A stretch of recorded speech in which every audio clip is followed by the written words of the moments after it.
এই আমাৰ আইতাই নামঘৰৰ কাম কৰি আছে।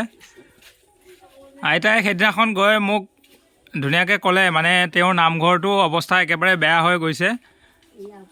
আইতাৰ মানে ককাও ঢুকাই গৈছে বহুত দিন আগতে। এতিয়া নামঘৰটো অৱস্থা একেবাৰে বেয়া হৈ গৈছে। তো আইতাই মানে এই নামঘৰ ভাগ মানে অলপ বনাবলৈ যা যোগাৰ কৰি আছে। সেই যি গোসাঁই ভাগ, সেই ভাগো নতুনকৈ বনাই ৰাখিছে।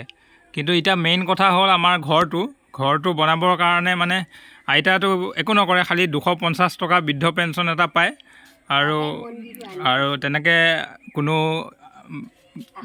জীৱিকাৰ উৎসও বৰ বেছি নাই, যেনে তেনে চলি আছে। সেইকাৰণে এতিয়া এই নামঘৰটো মানে এনেকৈয়ে পৰি আছে। বৰ্তমান এতিয়া বনাবৰ কাৰণে পইচা পাতি নাই। আইতাই পোৱা সেই 250 টকা বৃদ্ধ পেঞ্চনে এইটো 4000 মান টকা দি এই গোসাঁই ভাগ বনাইছে।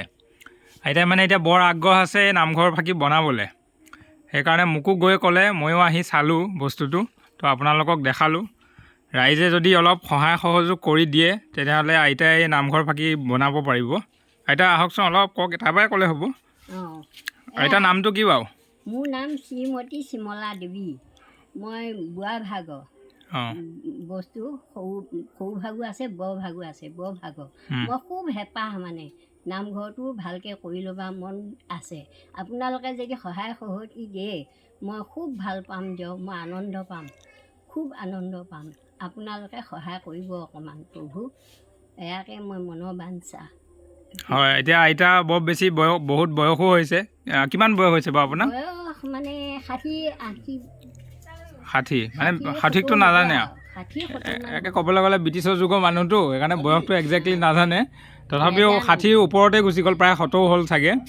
তো আইতাৰ এইটো মানে কয় জীৱনৰ শেষ ইচ্ছা যে নামঘৰটো বনাব, নামঘৰ ভাগতে মানে নামঘৰ ভাগিতে নিজৰ জীৱনটো মানে উৎসৰ্গা কৰিব।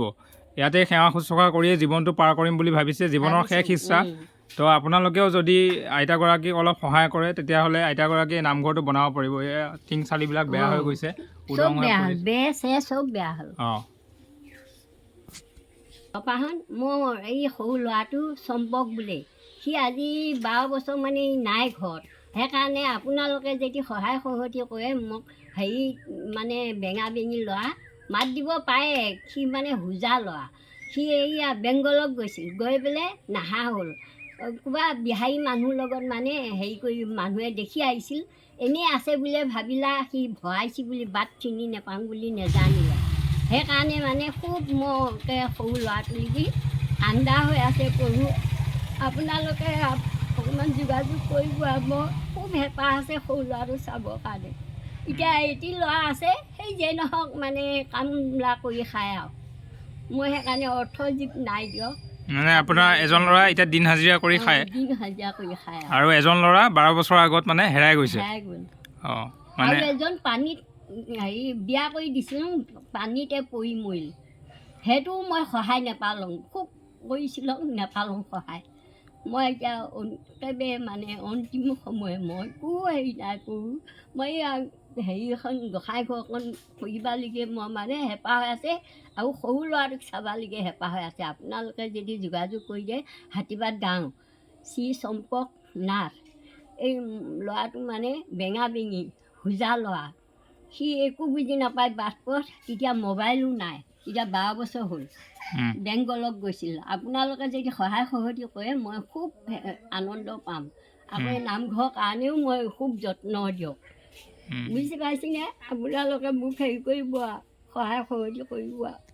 মই খুব হেৰি হৈ আছে, ল'ৰাটোলৈকো হেঁপাহ হৈ আছে চাবৰ কাৰণে।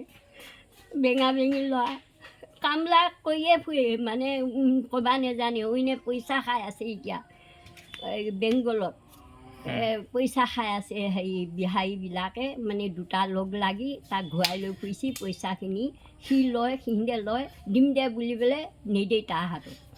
এনেকুৱা হৈ আছে মানে।